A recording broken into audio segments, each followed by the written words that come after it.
ఈ భయంకరమైన ప్రపంచంలో దేవుని పక్షాన బతకడం చాలా కష్టం.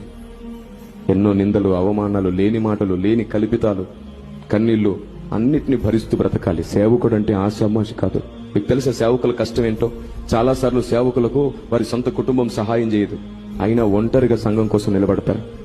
చాలాసార్లు భార్య చెప్పిన మాట విని సహకరించదు, అయినా ఆ మాట బాధ లోన పెట్టుకుని బయట అందరితో నవ్వుతూ పరిచర్య చేస్తారు.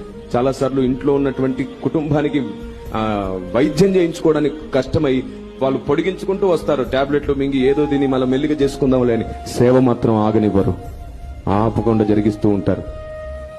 వాళ్ళు చనిపోతే వాళ్ళ ఇల్లు అనాథ అయిపోవడమే కాదు, సంఘానికి కూడా అనాథ. వాళ్ళ ఇల్లే కాదు, సంఘం కూడా అనాథే. ఎందుకంటే అలాగే ప్రేమించి ఇంకో సేవకుడు నీకు దొరకడు. నీ సంఘానికి సేవకుడు చనిపోతే మళ్ళీ ఇంకొకరు సేవ చేస్తారు కావచ్చు, కానీ అలాగే నిన్ను పట్టించుకునేవాడు ఇంకొకడు దొరకడు. నీ ప్రతి కన్నీటికి తోడుండేది మీ స్థానిక సేవకులు మాత్రమే. మీ స్థానిక సేవకులు మాత్రమే. ఆ ప్రేమను మర్చిపోకండి దయచేసి.